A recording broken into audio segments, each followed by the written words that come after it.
On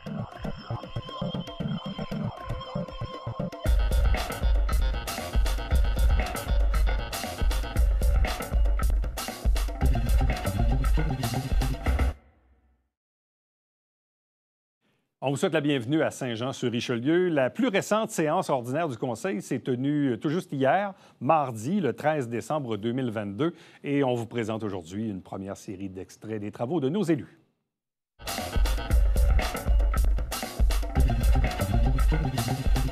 Octroi du contrat SA-2-COM-22-I. Madame la mairesse, je propose que soit accordé à Imprimerie Transcontinentale Incorporée le contrat relatif à l'impression de 4 éditions 2023 du Guide des loisirs et magazine Complicité au coût unitaire par item inscrit dans le bordereau de soumission de l'appel d'offres SA 2 COM 22-1 ou I plutôt, et en fonction des besoins réels du service requérant pour un montant global estimé à 101 149,26 taxes incluses. Est-ce que j'ai un appuyeur? J'appuie. Annie Surprenant. Madame la mairesse, Merci, Madame Surprenant. Oui, Monsieur Roy, je demande le vote. vous demandez le vote. Est-ce qu'on peut savoir pourquoi vous demandez le vote?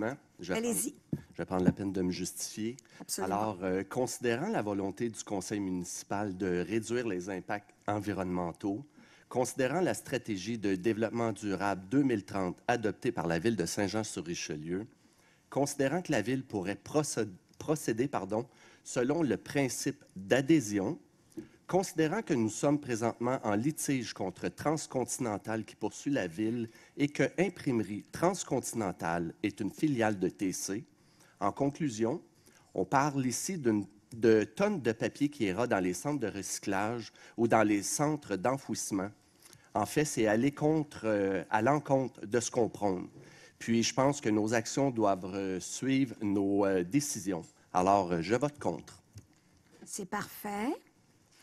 On parle bien de l'impression des 4 éditions 2023 du Guide loisirs et magazine Complicité. C'est ça? OK. Est-ce qu'il y en a qui... je sais que le vote est appelé, mais est-ce que quelqu'un veut parler en faveur? Bien, moi, je peux parler en faveur, Madame la mairesse, parce que je représente le comité de l'accessibilité universelle et de MADA. Et je crois que le Complicité et le Guide loisirs doit se rendre aller aux portes de chacun de nos citoyens. Ce n'est pas tout le monde qui a la possibilité d'avoir un ordinateur, de pouvoir s'inscrire en ligne. Ce n'est pas tout le monde qui sont capables par eux-mêmes d'aller en quelque part pour aller prendre les informations. Alors, en l'amenant le tout à la maison, à la porte, bien, nos citoyens sont plus informés, puis ont directement l'information pour pouvoir répondre à leurs besoins. C'est pour ça que moi, je suis en faveur.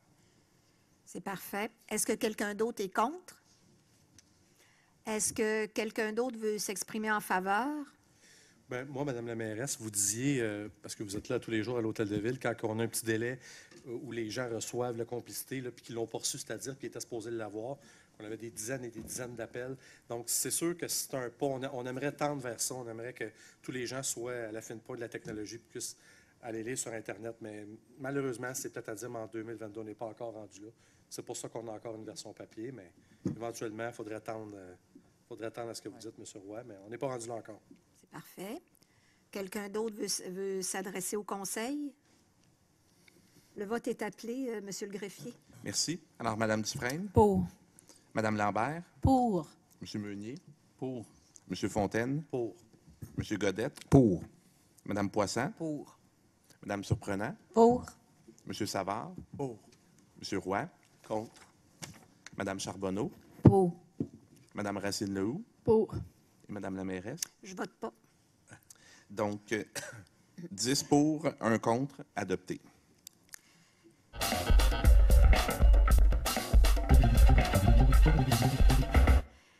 Monsieur Gérin, Sébastien Gérin, bonjour.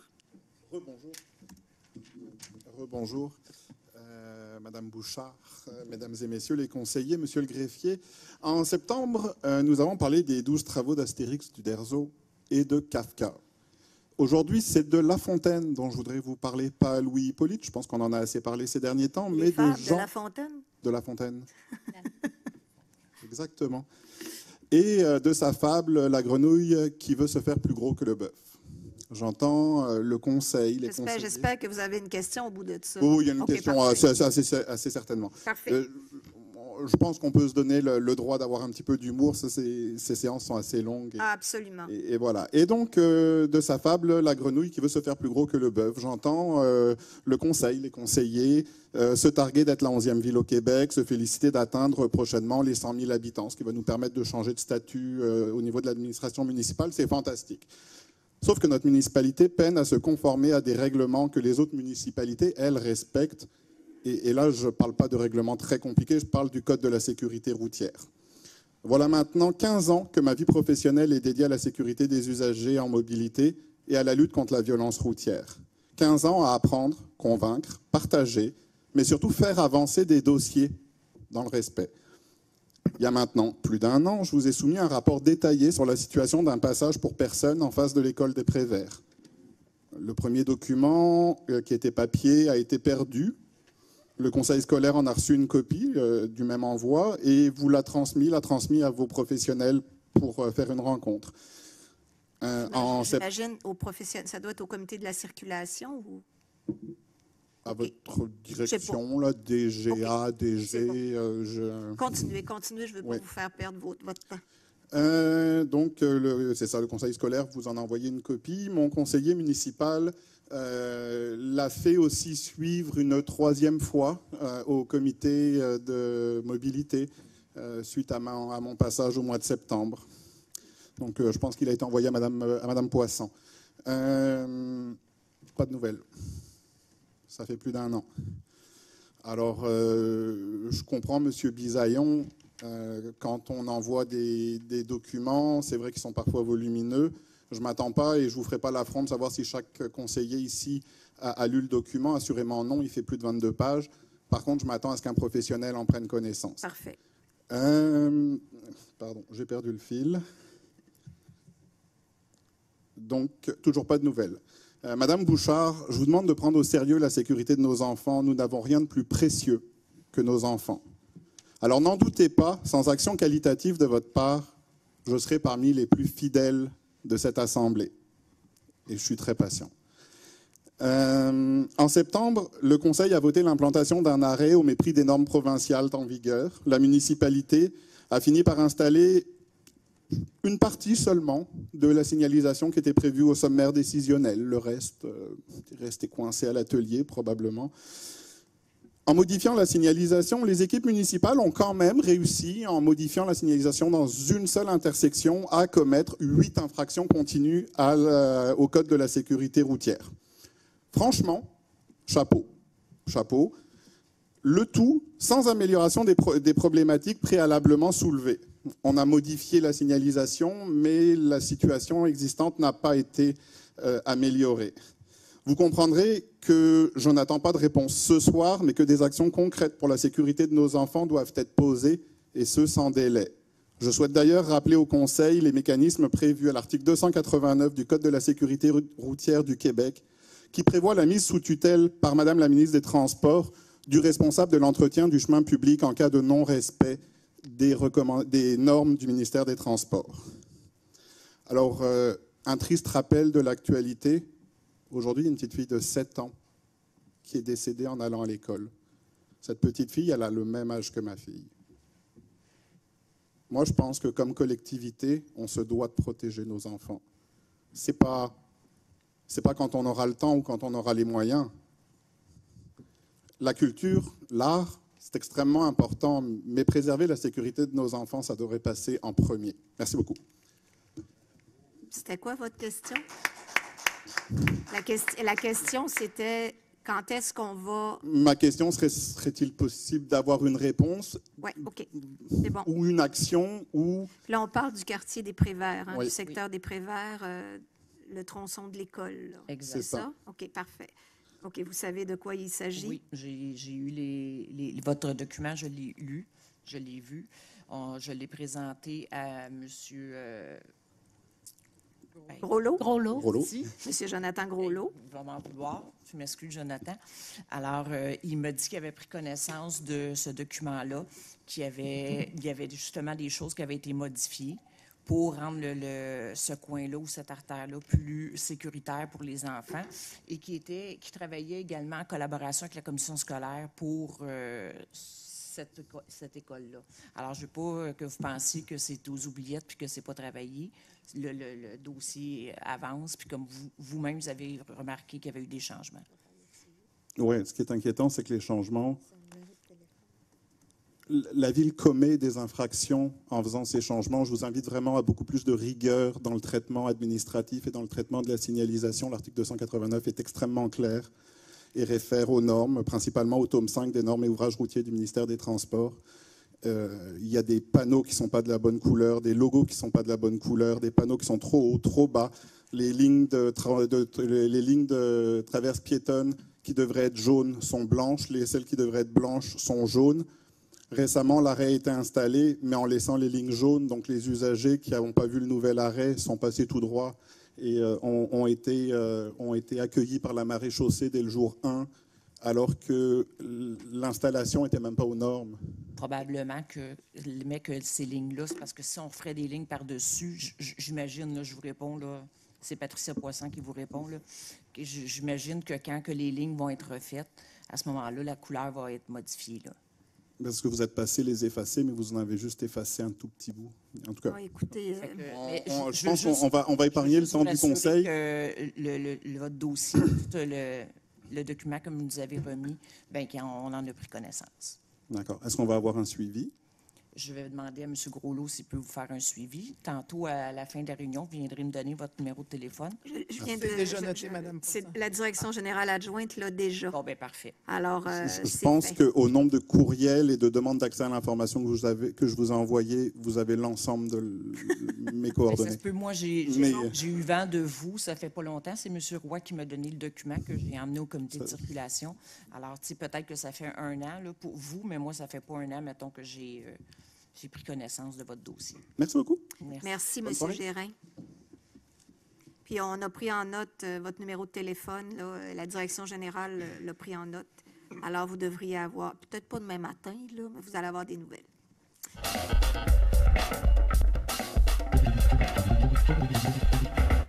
Madame Mahoney, puis écoutez, je me suis aperçue que j'ai tourné la page tantôt, puis votre nom était avant. Je vous passe en dernier, là, mais allez-y.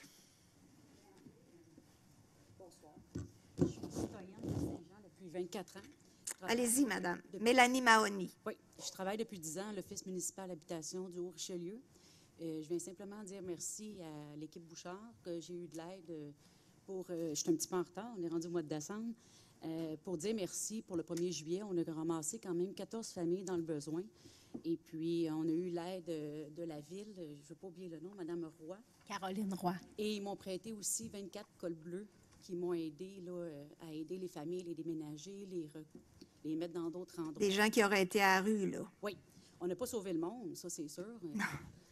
On en a beaucoup. On a une liste d'attente de plus de 5 ans, malheureusement. Mais je voulais dire merci à l'équipe, à Mme Bouchard, Mme Lambert, ainsi que M. Godet, qui a été derrière nous, puis la ville, puis le service de police qui nous a aidés là, à faire le travail en équipe. Tout simplement pour dire qu'un travail d'équipe, bien, ça peut peut-être pas changer le monde, mais ça l'aide énormément. Bien, merci, Mme Mahoney. Vous n'avez pas de questions, là, mais je vais... Oui, Oui. Est-ce qu'on va avoir la même aide pour l'année prochaine? Nous autres, on continue. Je pense que depuis le début du mandat, on avait constaté qu'il y avait des difficultés, on va dire ça comme ça, à l'Office municipal d'habitation, qui devrait être un allié pour la ville de Saint-Jean, justement pour loger les personnes en situation de vulnérabilité. Alors, je pense que oui, M. Godet et Mme Lambert resteront membres du conseil d'administration, puis avec les autres membres. C'est un travail d'équipe aussi du conseil d'administration de l'Office municipal d'habitation. Alors, la réponse est oui. Ça ne pourra aller qu'en s'améliorant. Effectivement. Bien, merci, parce que ça fait quand même 10 ans que je suis là, et c'est la première année qu'on a de l'aide de la ville de Saint-Jean. Bien, merci. Ça fait du bien.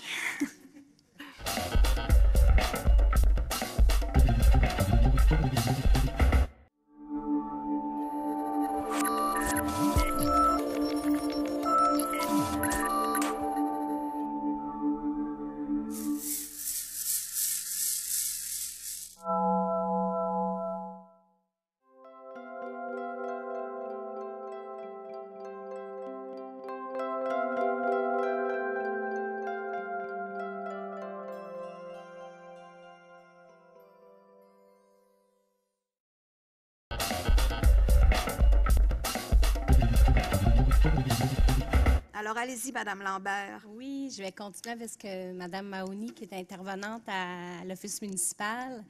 Je voulais vous dire qu'on avait un nouveau directeur général qui a commencé le 5 décembre dernier, M. Joël Gomez, qui a une grande expérience depuis 30 ans en intervention et depuis 10 ans à la direction d'OBNL, qui gère des logements sociaux. Donc, on a quelqu'un de très, très, très expérimenté.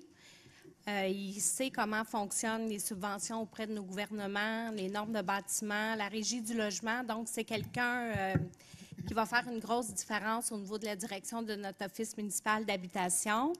Par le fait même, je vais remercier Mme Jacqueline Pelletier, qui va terminer la semaine prochaine à l'Office municipal, qui était là par intérim depuis 6 mois, qui a fait un excellent travail pour refaire un lien avec la SHQ, avec qui ça avait été difficile d'avoir des subventions pour pouvoir rénover des logements qui étaient vraiment, vraiment dus. Donc, je voudrais la remercier aussi. Je voudrais à tous vous souhaiter de belles fêtes. Et puis oui, Mme Mahoney, je vais continuer à m'impliquer auprès de l'Office municipal d'habitation et je vais continuer à mettre beaucoup d'heures par semaine parce que c'est vraiment une cause qui me tient à cœur. Merci à vous pour votre témoignage.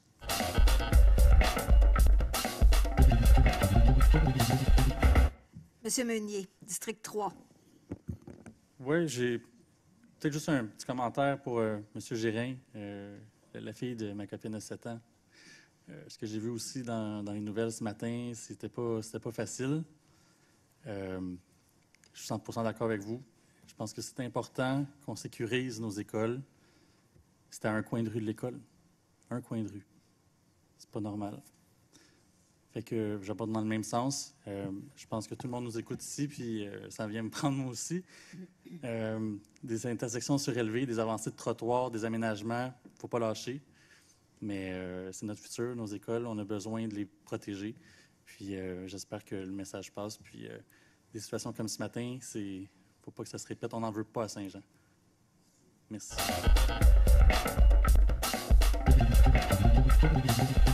Et M. Fontaine, District 4. Oui, Madame la mairesse, a eu lieu cette semaine, ici, dans la salle du Conseil, une séance de consultation concernant le 165 rue Roman, donc l'ancien centre communautaire.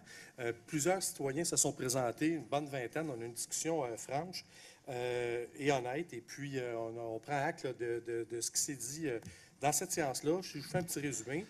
On a changé le zonage. Ils ont le droit de construire 3 étages. Je parle des promoteurs ici.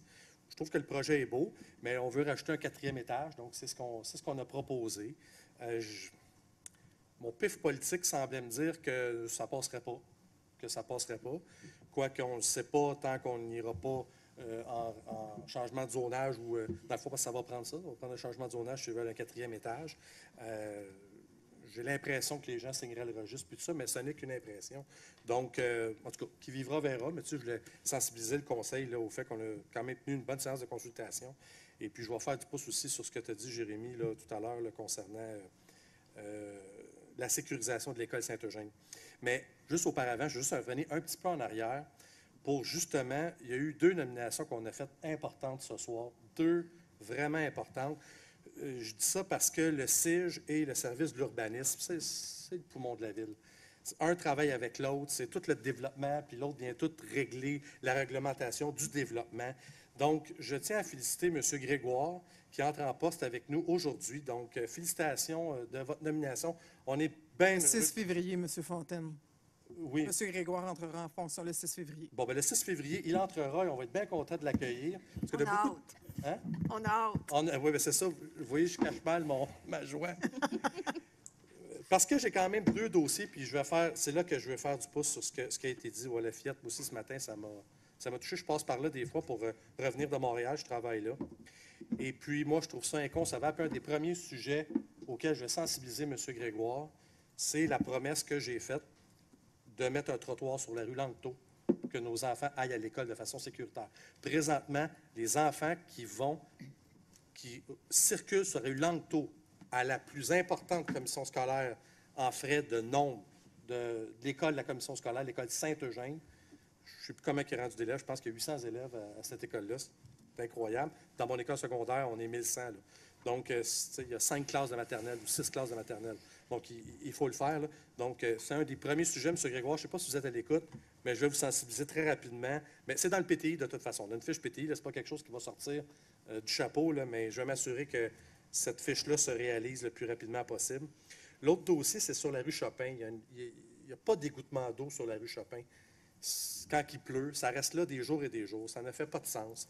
Alors, il faudra regarder ça. Donc, M. Grégoire, bienvenue quelle date? 6 février. Vous avez déjà 2 dossiers dans Saint-Eugène auxquels je vais demander de regarder plus précisément. Et la deuxième nomination, écoutez, ça fait longtemps que je siège ici autour de la table. Et puis, je vais trahir un petit peu les secrets du caucus sans trahir, je le savais qu'en disant ça, tu ferais ça cette face-là, André. Mais quand on a dit le point, OK, on entérine la nomination de Julie Lafrance, on a applaudi autour de la table. Puis ça, je n'avais jamais vu ça. Donc, c'est un service qui a besoin d'orientation, c'est un service qui a besoin de direction.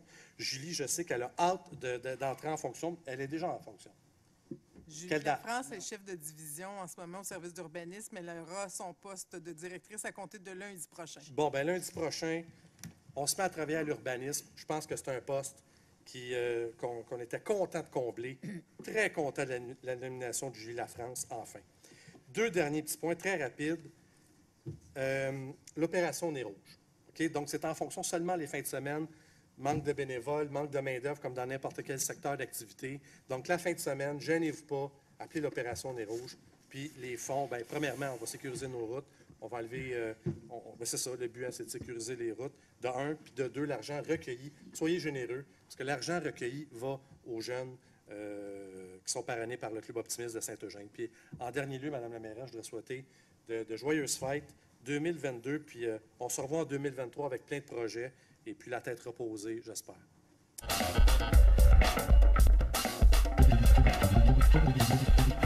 District 5. Ben oui, bonsoir tout le monde. Premièrement, il faut faire un peu de pouce sur ce que Jean disait, puis dans le fond, ça faisait partie de mes sujets. Ça serait de féliciter la direction des ressources humaines de la ville de Saint-Jean, parce que, mine de rien, depuis notre arrivée en fonction, on a renouvelé à peu près presque 80% des postes de direction et on a une structure de direction qui est pratiquement complète. Dans la situation de pénurie de main-d'œuvre qu'on vit, avec les défis que la ville a à relever, qu'on soit en mesure encore maintenant d'attirer des gens de qualité à venir travailler avec nous à la ville de Saint-Jean, moi, je trouve ça extraordinaire. Puis je souhaite féliciter Julien Dumouchel puis Maude Clossé qui ont travaillé énormément fort pour trouver des ressources à la hauteur des défis qu'on a à la ville. Donc, pour un gars de ressources humaines comme moi qui fait du recrutement à tous les jours, je trouve ça extraordinaire. Donc, félicitations, merci beaucoup. Autre sujet, vous avez vu ce soir beaucoup de nominations. On a titularisé énormément de personnes à la ville. Donc, des gens qui avaient des statuts temporaires à qui on offre des postes permanents. Quand on veut faire la rétention de personnel dans une ville, il faut oser, puis il faut titulariser les gens, puis il faut créer le sentiment d'appartenance à une ville. C'est pas juste les citoyens qui doivent être attachés à leur ville, mais c'est également les employés de la ville. C'est comme ça qu'on les mobilise. Donc, encore une fois, félicitations à la direction des finances d'avoir dégagé des budgets pour être en mesure de titulariser ces gens-là. Donc, ça, c'est une excellente nouvelle. Et je veux juste ajouter, c'est aussi essentiel pour le développement des compétences. Quand on passe notre temps à engager du nouveau monde, ça ne marche pas. Là. Continue, M. Godet. Tout à fait. Autre petit point, j'ai entendu le commentaire de M. Gérin par rapport à la sécurité autour des écoles. 2 bonnes nouvelles dans le District 5. Premièrement, maintenant, on va avoir un trotibus à partir du mois de janvier avec de la sécurité sur la rue Saint-Georges, sur la rue Gouin. Ça a été annoncé, on est en train de faire ça. Donc, c'est une excellente nouvelle pour la sécurité des enfants tout près de l'école Saint-Lucien. Également, on a annoncé une nouvelle traverse piétonnière, autour du cégep de Saint-Jean. C'est une excellente nouvelle. Moi, j'invite les citoyens à communiquer avec leur conseiller municipal quand vous avez des enjeux au niveau de la sécurité piétonne. Il y a plusieurs choses qu'on peut faire, puis on peut relever beaucoup d'éléments, particulièrement au comité de circulation ou aux autorités de la ville de Saint-Jean. Donc, communiquez avec votre conseiller municipal quand vous avez des enjeux de sécurité. C'est le premier qui peut vous aider dans ces dossiers-là. Et je tiens à remercier et à féliciter une citoyenne qui s'appelle Émilie Rousseau-Tremblay, qui a proposé un projet de trottibus, et c'est avec son projet et le CLSC de la Vallée-des-Phares qu'on a été capable de mettre ça en fonction. Donc, félicitations. Et deux derniers éléments, j'aimerais remercier le service de l'urbanisme parce que l'édifice qui avait brûlé au coin de la rue Boutier et du boulevard Gouin est maintenant démoli. On va avoir une nouvelle construction, des logements. Donc, je suis vraiment content. Dans le paysage urbain, ça n'avait pas de maudit bon sens que ce bâtiment-là soit là depuis 2 ans. Il avait passé au feu. Et également, sur la rue Méran, donc, on avait un citoyen qui était en défaut avec son garage. Donc, le garage a été démoli cette semaine. Une autre excellente nouvelle. Donc, des bonnes nouvelles. Et puis, en terminant, je vous souhaite un très beau temps des fêtes et une belle année 2023. Merci.